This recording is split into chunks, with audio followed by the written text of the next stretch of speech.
ഈ ഒളിയുദ്ധം എന്നൊക്കെ കേട്ടിട്ടേ ഉണ്ടായിരുന്നുള്ളൂ. ഇപ്പൊ ഇതാ കണ്ടു. നമ്മുടെ ഉപ്പുമുളക് ലൈറ്റ് ഫാമിലിയിലെ ഇളമുറ തമ്പുരാട്ടി ആയിട്ടുള്ള കുഞ്ഞാന്റെയും ഭർത്താവിന്റെയും കാര്യമാണ് ഞാൻ പറഞ്ഞു വരുന്നത്. കുഞ്ഞിന്റെ ഭർത്താവും അവന്റെ അച്ഛനും അമ്മയും തമ്മിൽ യൂട്യൂബിൽ ഒരു ഒളിയുദ്ധം നടന്നുകൊണ്ടിരിക്കുകയാണെന്ന് പറഞ്ഞാൽ നിങ്ങൾ വിശ്വസിക്കുമോ? എന്നാൽ അങ്ങനെ ഒരു സംഭവം ഉണ്ട്. അച്ഛനും അമ്മയുമാണ് ഇത് തുടങ്ങി വെക്കുന്നത്. കുറച്ച് ദിവസങ്ങൾക്ക് മുമ്പ് അവർ ചെയ്തൊരു വീഡിയോയിൽ ഇൻഡയറക്റ്റ് ആയിട്ട് ചില കാര്യങ്ങൾ പറഞ്ഞിട്ടുണ്ടായിരുന്നു. പിന്നീട് അതിന്റെ മറുപടി എന്നോണം കഴിഞ്ഞ ദിവസം ഈ പറഞ്ഞ കുഞ്ഞനും ഗോകുലും ചെയ്തൊരു വീഡിയോയിൽ അവരും ചില കാര്യങ്ങൾ പറയുന്നുണ്ട്. അറിയാലോ, കുഞ്ഞൻ ഇപ്പൊ പ്രഗ്നന്റ് ആണ്. സോ ഭർത്താവായിട്ടുള്ള ഗോകുൽ ഇപ്പൊ കുഞ്ഞന്റെ കൂടെ അവളുടെ വീട്ടിലാണ് താമസിക്കുന്നത്. ഗോകുലിന്റെ അച്ഛനും അമ്മയും നാട്ടിലില്ല, രണ്ടുപേരും ഗൾഫിലാണ്. അതുകൊണ്ടും കൂടിയാണ് ഗോകുൽ കുഞ്ഞനെ വീട്ടിൽ പോയി താമസിക്കുന്നത് എന്ന് തോന്നുന്നു. എന്തായാലും ആദ്യം നമുക്ക് ഗോകുലിന്റെ അച്ഛനും അമ്മയും ചെയ്ത വീഡിയോയിൽ നിന്ന് തന്നെ തുടങ്ങാം. ബാ കണ്ടോക്കാം. ലീവ് ദിവസമാണല്ലോ,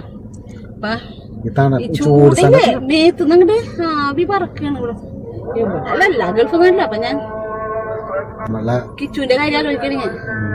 കിച്ചുവിന് സൈറ്റിലാണ് നിക്കണ്ടേ. അപ്പൊ അവന്റെ കാര്യം ഞാൻ ആലോചിച്ച് വിഷമിച്ച്. സംഗതി അവന് ജോലി ചെയ്തില്ലെങ്കിലും പണിക്കാരൊപ്പം നിക്കണ്ടേ. സേഫ്റ്റി ഓഫീസർ അല്ലേ. അപ്പൊ സേഫ്റ്റി ഓഫീസർമാർക്ക് എന്തായാലും അവരെ നോക്കി നിക്കണമല്ലോ. അവൻ പറയും, അമ്മേ ഭയങ്കര വെയിലാണെന്ന് പറയും.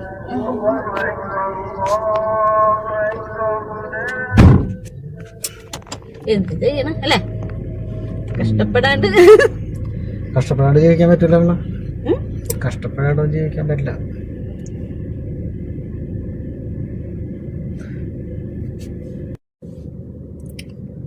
കഷ്ടപ്പെടാണ്ട് ജീവിക്കാൻ പറ്റില്ല. മനസ്സിലായില്ലേ? മാത്രമല്ല നമ്മളുടെ മക്കൾ മാത്രമല്ല, ഗൾഫിലായാലും മറ്റു അന്യരാജ്യത്തായാലും ഇപ്പൊ നമ്മളെ നാട്ടിൽ തന്നെ വന്നിട്ട് ആൾക്കാർ കഷ്ടപ്പെടുന്നുണ്ടല്ലോ. എന്തെല്ലാം ജോലി ചെയ്യാണ്ട് ജീവിക്കാൻ പറ്റില്ല. അത് എവിടെയായാലും ജോലി ചെയ്യണം. നാട്ടിലായാലും ശരി, പുറത്തായാലും ശരി, എവിടെ ആയാലും ജോലി ചെയ്ത് ജീവിക്കണം. അമ്മയായിരിക്കും ഇവിടെ വെക്കുമ്പോ ഇവിടെയാണ് പ്രശ്നം, അവിടെയാണ് പ്രശ്നം. അതങ്ങനെയാണ്. സക്സസ് ആവാൻ കുറച്ച് ബുദ്ധിമുട്ടൊക്കെ ഉണ്ട്. എന്നാലും ഇപ്പൊ എന്താ അവരെ സംബന്ധിച്ചിപ്പോ ഒന്നും നോക്കാനുണ്ട്. വല്ല പെങ്ങന്മാരെ കല്യാണം കഴിച്ചു കൊടുക്കാനോ കീറി കിടക്കാൻ വീടില്ലായ്മ അതൊന്നുമില്ലല്ലോ. ശരിയാണ്. അങ്ങനൊക്കെ പോയിട്ട് വീടുണ്ടാക്കി വരും, പറമ്പെടുത്തോരും അല്ലേ. അതല്ലേ പിള്ളേരില്ലേ.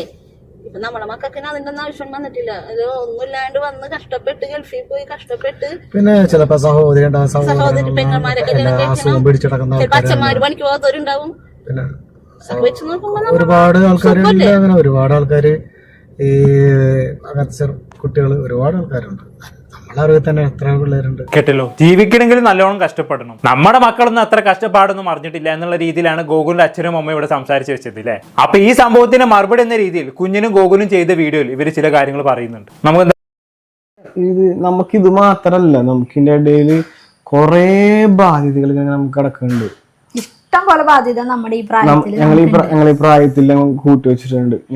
ഞാൻ നിങ്ങളോട് പറയാം, പേഴ്സണൽ ആയിട്ടാണ് എന്താണ് നിങ്ങൾ എടുത്തത്. നമുക്ക് 1 ലക്ഷം എന്തായാലും വേണം. ഒരു മാസം നീങ്ങി പോവാണെങ്കിൽ തന്നെ അത് ആ 1 ലക്ഷം എന്ന് പറഞ്ഞ സംഭവം നമുക്ക് ഷോപ്പ് ഉണ്ട്, റെന്റ് ഉണ്ട്, കല്യാണ ലോണുകളുണ്ട്. കല്യാണം ഫുള്ള് നമ്മൾ ഒറ്റയ്ക്ക് നടത്തിയതാണ്. നമ്മൾ മുന്നത്തെ വീഡിയോയിലും പറഞ്ഞിട്ടുണ്ട്.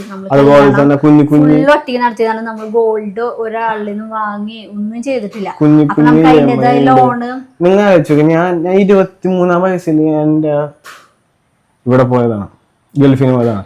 23 വയസ്സോടെ ഞാൻ അധ്വാനിച്ചു തുടങ്ങുന്നതാണ്. ഇപ്പോഴത്തെ ഏത് പിള്ളേരാണ് 22-23 വയസ്സിൽ പോയിട്ട് ഗൾഫിൽ പോയി ഇതാക്കാൻ ഉണ്ടാവും. ഇല്ലാന്നല്ല, എന്റെ ആ പ്രായത്തിൽ ഞാൻ കൊറോണ ടൈമിൽ പോയതാ. ഞാൻ ഈ പറഞ്ഞ പോലെ മടി പിടിച്ച് പണിയെടുക്കാണ്ടിരിക്കുന്ന ആളൊന്നുമല്ല.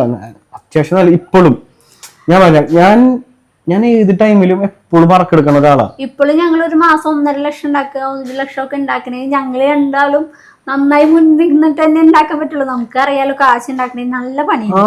ഇനി ഓരോ ഘട്ടം ഇപ്പൊ കൊച്ചു വരാൻ പോലും, ഇനി അടുത്തത് നമുക്കൊരു വീടായിരിക്കും.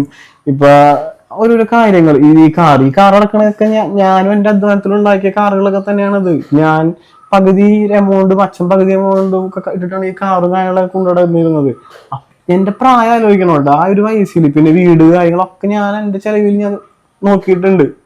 അപ്പൊ നമ്മളെല്ലാരും എല്ലാ കാര്യങ്ങളും ചെയ്യുന്നവരാണ്. നമുക്ക് ഞാനിത് മറ്റുള്ളവരുടെ പറയണ വേറൊന്നുമല്ല. നമ്മളെ ഈ ചില ആൾക്കാർ കമന്റ് ഇടുമ്പോ നമുക്കത് ഓക്കെ, കമന്റുകൾക്കുള്ള മറുപടി എന്നുള്ള രീതിയിലാണ് ഗോകുൽ ഇത്രയും സംസാരിച്ചത്. പക്ഷെ ഗോകുലിന്റെ അച്ഛനും അമ്മയും പറഞ്ഞ കാര്യങ്ങൾ കേട്ട ഒരാൾക്ക് ഗോകുൽ ഇപ്പം പറഞ്ഞതൊക്കെ കേൾക്കുമ്പോൾ അത് അവർക്കുള്ള മറുപടി ആയിട്ട് തോന്നിയാൽ കുറ്റം പറയാൻ പറ്റൂല അല്ലെ. അച്ഛനും അമ്മയും വന്ന് ഇളയ മകനായിട്ടുള്ള കിച്ചുവിന്റെ കഷ്ടപ്പാടിനെ കുറിച്ച് പറഞ്ഞു. അതിനുശേഷം നമ്മുടെ മക്കൾ കഷ്ടപ്പാടൊന്നും അറിഞ്ഞിട്ടില്ല എന്ന് പറഞ്ഞു. അതിനുശേഷമാണ് ഇപ്പൊ ഗോകുൽ വന്നിട്ട് ഞാൻ 23-ാമത്തെ വയസ്സിൽ ഗൾഫിൽ പോയതാണ്, അത്യാവശ്യം കഷ്ടപ്പെട്ട് തന്നെയാണ് ഞാൻ ഇതുവരെ എത്തിയത്, കാറ് വാങ്ങിയത് എന്റെ പൈസക്കാണ്, ഒരു മാസം തള്ളി നീക്കണമെങ്കിൽ ഒരു 1.5 ലക്ഷം രൂപ വേണം, തുടങ്ങിയ കാര്യങ്ങളൊക്കെ പറഞ്ഞത്. സോ ഇത് കേൾക്കുന്ന ഏതൊരാൾക്കും അത് അച്ഛനുള്ള മറുപടി ആയിട്ട് തന്നെയാണ് തോന്നുക. അത് നമ്മുടെ ഒരു മനുഷ്യരുടെ നമ്മൾ ചില പ്രശ്നങ്ങളൊക്കെ ഇമോഷണൽ കാരണം അങ്ങനെയാണത്.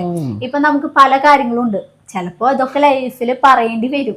ഈ വീഡിയോന്റെ മുന്നിൽ തന്നെ വന്ന് എനിക്ക് പറയേണ്ട അവസ്ഥ നമുക്ക് രണ്ടാക്കും ചിലപ്പോ വരും, ചിലപ്പോ വരുത്തും.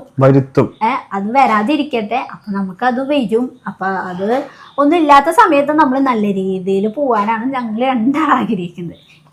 അതെന്താണ് അങ്ങനെ ഒരു ടോക്ക്? ഒരു ഭീഷണി മടക്കുന്നുണ്ടല്ലോ. യൂട്യൂബിൽ വന്നിരുന്ന് പറയാൻ പറ്റാത്ത ചില കാര്യങ്ങളുണ്ട്, അത് പറയാനുള്ള സാഹചര്യം വരുത്തരുത്. വരുത്തിയാൽ ഞങ്ങൾ അത് പറയും. ആർക്കാണ് ഈ വാണിംഗ് കൊടുത്തതെന്നും കൂടി ഒന്ന് പറയാമായിരുന്നു. മിക്കവാറും ഗോകുലിന്റെ അച്ഛനും അമ്മയ്ക്കും തന്നെ ആയിരിക്കും. ഇവരങ്ങോട്ടും ഇങ്ങോട്ടും അത്ര ചേർച്ചയിലല്ലോ. ഇരു കൂട്ടരും തമ്മിൽ എന്തൊക്കെയോ പ്രശ്നങ്ങളുണ്ട്. അതാണെങ്കിൽ ഒളിഞ്ഞും തെളിഞ്ഞും ഒക്കെ ഓരോ വീഡിയോയിലൂടെ പുറത്തു വരുന്നതെന്ന് തോന്നുന്നു. എന്തായാലും ഇതിനെല്ലാം ഇടയിൽ നമ്മുടെ ഉപ്പുമുളകും ലൈറ്റിലെ അമ്മയ്ക്ക് നേരെ, അതായത് കുഞ്ഞന്റെ അമ്മയ്ക്ക് നേരെ ചില ആളുകൾ ചോദ്യങ്ങൾ ഉന്നയിച്ചു. എന്താണെന്ന് വെച്ചാൽ പെൺമക്കൾ രണ്ടുപേരും എന്താണ് ഭർത്താവിന്റെ വീട്ടിൽ നിൽക്കാത്തത്, നിങ്ങൾ അവരെ വളർത്തിയതിന്റെ പ്രശ്നമല്ലേ എന്നൊക്കെയുള്ള രീതിയിൽ ചില കമന്റുകൾ വന്നു. എന്തായാലും അമ്മ അതിനുള്ള മറുപടി പറയുന്നുണ്ട്. നമ്മൾ എന്തായാലും അതും കൂടി. രണ്ട് മക്കളെയും ഹസ്ബൻഡിന്റെ വീട്ടിൽ സ്വീകരിക്കാത്ത ഒരു വിഷമം തോന്നിയിട്ടില്ലേ? അത് നിങ്ങളുടെ ഒരു പോരായ്മയായിട്ട് തോന്നിയിട്ടുണ്ടോ? ഫുള്ളുണ്ട് കേട്ടോ, വലിയൊരു പോരായ്മയായിട്ട് തോന്നിയിട്ടുണ്ടോ? ഒരു കമന്റ് കണ്ടു, ഗോകുലിന്റെ അമ്മയെ നിങ്ങൾ എന്തോ അനാവശ്യം പറഞ്ഞിട്ടാണ് അവർ നിങ്ങളോട് അടുക്കാത്തതെന്ന് എപ്പോഴും പറഞ്ഞു കേട്ടിട്ടുണ്ട്. നിങ്ങളെ മക്കൾ എപ്പോഴും നിങ്ങളുടെ കൂടെ വേണമെന്ന്, അതുപോലെ മരുമക്കളുടെ പേരൻസും ആഗ്രഹം കാണില്ലേ? വഴക്കിട്ടിരുന്നാൽ അവർക്ക് പോകാൻ വേറെ സ്ഥലമില്ല. ഇപ്പോൾ പൊന്നുവിന്റെ അവസ്ഥ കണ്ടില്ലേ? ഇത് എനിക്ക് ചോദ്യത്തിനുള്ള ഉത്തരക്ക് തന്നേ പറ്റൂ, തരാണ്ടിരിക്കാൻ പറ്റില്ല. അപ്പോൾ എനിക്ക് അവരെ വീട്ടിൽ കേട്ടപ്പോൾ മൂത്ത ആളുടെ വീട്ടിൽ കേട്ടാത്തതിൻ്റെ കാരണം അത് അവരുടെ അച്ഛനും അമ്മയ്ക്ക് അവരുടെ പേരൻസിന് അങ്ങനെ കാര്യമാണ്. അത് എനിക്കറിയില്ല. പിന്നെ അത് അവർക്ക് ഉൾക്കൊള്ളാൻ പറ്റാത്തതോ അതിങ്ങനെ എൻ്റെ പോരായ്മയാവുക, അത് ഞാൻ തമ്മിൽ എന്താ കണക്ട് ചെയ്തിരിക്കണു? അത് അവരുടെ വീട്ടിലെ പേഴ്സണൽ കാരണം. അവര് മോൻ കഴിഞ്ഞാൽ അവര് ക്രിസ്ത്യാനാണ്, അവര് ഹിന്ദു പെൺകുട്ടി കഴിയുമ്പോൾ അവർക്കത് ഉൾക്കൊള്ളാൻ പറ്റില്ലായിരിക്കും അച്ഛനും അമ്മയ്ക്കും അല്ലെങ്കിൽ അവരുടെ ആൾക്കാർക്കും. അത് എൻ്റെ പോരായ്മയായിട്ട് എന്താ, ഞാൻ ഹിന്ദു ആയി ജനിച്ചുകൊണ്ടാണോ അല്ലെങ്കിൽ എൻ്റെ മോള് ഹിന്ദു ആയതുകൊണ്ടാണോ അതിങ്ങനെ എൻ്റെ പോരായ്മയായി മാറുന്നത്? എന്താണ് ഉദ്ദേശിക്കുന്നത്? അവർക്ക് കേട്ടണമെങ്കിൽ അവര് കേറ്റും. അത് എന്നെ കണ്ടിട്ടാണോ അച്ഛനും അമ്മയും എന്റെ മോളായതുകൊണ്ടാണ് അവര് കേട്ടത്? അതെന്താ ഉദ്ദേശിക്കുന്നത്? എന്റെ അത് ആ സമയത്ത് തന്നെ പറഞ്ഞത് മതം മാറണമെങ്കിൽ സ്വീകരിക്കാൻ തയ്യാറാണെന്ന്. അതെങ്ങനെ എന്റെ പോരായ്മയാണ്? ഞാൻ അവരോട് മതം മാറണ്ടെന്ന് ഒരു കാര്യം ഞാൻ പറഞ്ഞിട്ടില്ല. അപ്പൊ ഒരാളുടെ കാര്യം കഴിഞ്ഞ് ഇനി രണ്ടാമത്തെ മോളനെ കയറ്റാത്ത അവരെന്നെയല്ല കയറ്റിയത്. അവരാണ് ആദ്യം, നമ്മൾ സമയമാവണേക്കാൾ മുന്നേ അവരാണ് സ്വീകരിച്ചതും. ഇങ്ങനെ കാര്യത്തില് അവർ കയറ്റിയല്ലോ. അവരാദ്യം ഞങ്ങൾ പറഞ്ഞേക്കണേക്കാൾ മുന്നേ അവർ കയറ്റിയവരാണ്. അപ്പൊ എന്തായാലും കയറ്റാത്തതിന്റെ വിഷമിക്ക് എങ്ങനെയാ തോന്നുന്നത്? അവളതിനെ അവിടെയല്ലേ കയറി, അവള് ഇവിടുന്ന് പോയതിന് ശേഷം കയറിയത് അവൾ ആ വീട്ടിലല്ലേ. അപ്പൊ ഇങ്ങനെ അവർ സ്വീകരിക്കാൻ അവർ കയറാണ്ടാവണം എന്താ ഉദ്ദേശിക്കുക? അതാ മനസ്സിലാവാത്തത് ആ ഉദ്ദേശം. പിന്നെ അച്ഛൻ്റെ അമ്മയും ഞാനും തമ്മിൽ അച്ഛൻ്റെ അമ്മ ഞാൻ എന്തോ പറഞ്ഞുകൊണ്ടാണ് മിണ്ടാച്ചത്. ഞങ്ങൾ മിണ്ടാൻ ശ്രമിച്ചിട്ടില്ല, മിണ്ടോ ഇല്ലെന്ന് ഞങ്ങൾ നോക്കിയിട്ടില്ല, ഞങ്ങൾ ഒന്നും ശ്രമിച്ചിട്ടില്ല. ഞങ്ങളുടെ മക്കളെ ഞങ്ങൾക്ക് കാണും,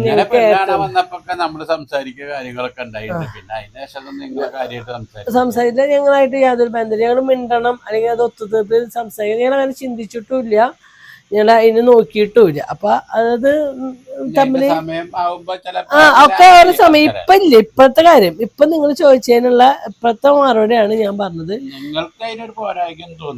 അത് ഞങ്ങൾക്കൊരു പോരായികയായിട്ടോ എനിക്ക് നിങ്ങൾക്കെല്ലാം ഇതൊരു പോരായ്മയായിട്ട് തോന്നില്ല എന്നുള്ളത് ഉറപ്പല്ലേ? സ്വന്തം കുടുംബം എങ്ങനെ ചീഞ്ഞ് നാറിയാലും നിങ്ങൾക്കൊരു കുഴപ്പവും ഉണ്ടാവില്ലെന്ന് അറിയാം. അമ്മാതിരി പരിപാടിയല്ലേ നിങ്ങളൊക്കെ കാണിച്ചു കൂട്ടുന്നത്. എന്തായാലും ഈ അമ്മ ഈ സംസാരിക്കുന്നതിന്റെ ഇടയ്ക്കിടെ അച്ചു എന്ന് പറയുന്നുണ്ട് അല്ലേ? ശരിക്കും അച്ചു എന്ന് പറയുന്നത് ഗോകുൽ ഗൂഗിളിന്റെ നിക് നെയിമാണ്. അത് മനസ്സിലാകാത്തവർക്ക് വേണ്ടി പറഞ്ഞു എന്ന് മാത്രം കേട്ടോ. അപ്പൊ ഞാൻ പറഞ്ഞു വരുന്നത്, ഈ അമ്മ പറഞ്ഞതിൽ ചില കാര്യങ്ങളൊക്കെ വേണമെങ്കിൽ നമുക്ക് അംഗീകരിച്ചു കൊടുക്കാം. ഒന്ന്, ആദ്യ മകൾ കല്യാണം കഴിച്ചത് ഒരു ക്രിസ്ത്യൻ പയ്യനെയാണ്. സോ പയ്യന്റെ വീട്ടുകാര് അവള് ഹിന്ദു ആയതുകൊണ്ട് അവള് വീട്ടിൽ കയറ്റില്ല. അതിനിപ്പോ ഈ അമ്മയെ കുറ്റം പറഞ്ഞിട്ട് കാര്യമില്ല. പിന്നെ രണ്ടാമത്തെ മകളുടെ ഭർത്താവിന്റെ കുടുംബവുമായിട്ട് ഇവർക്ക് ആദ്യമേ എന്തൊക്കെയോ പ്രശ്നങ്ങളുണ്ട്. അന്ന് പക്ഷെ മകൾക്ക് പ്രശ്നങ്ങളൊന്നും ഉണ്ടായിരുന്നില്ല. കല്യാണമൊക്കെ നടത്തി കൊടുത്തത് ഭർത്താവിന്റെ വീട്ടുകാരാണല്ലോ. പക്ഷെ ഇന്നിപ്പോ അമ്മയും മകളും ഒന്നിച്ചു. പക്ഷെ ഭർത്താവിന്റെ വീട്ടുകാരോട് എന്തൊക്കെയോ പ്രശ്നങ്ങൾ ഉണ്ടാവുകയും ചെയ്തു. ഇതൊക്കെ എന്താണെന്നറിയോ? ഈ കുടുംബ പ്രശ്നങ്ങളെല്ലാം കൂടി സോഷ്യൽ മീഡിയയിൽ വലിച്ചിരിക്കുന്നത് കൊണ്ടുള്ള പ്രശ്നമാണ്. അല്ലെങ്കിൽ ഇതൊക്കെ എന്നേ പരിഹരിക്കപ്പെട്ടേനെ. അതുകൊണ്ടാണല്ലോ ആളുകളുടെ ചോദ്യങ്ങൾക്ക് ഇങ്ങനെ മറുപടി കൊടുക്കേണ്ടി വരുന്നത്. വല്ലാത്ത കഷ്ടം തന്നെ. എന്തായാലും ഞാൻ കൂടുതലൊന്നും പറയുന്നില്ല. എന്താണ് നിങ്ങൾക്ക് തോന്നുന്നത്? കമന്റ് ബോക്സിൽ രേഖപ്പെടുത്തുമല്ലോ. അടുത്തൊരു ടോപ്പിക് വീണ്ടും കാണാം.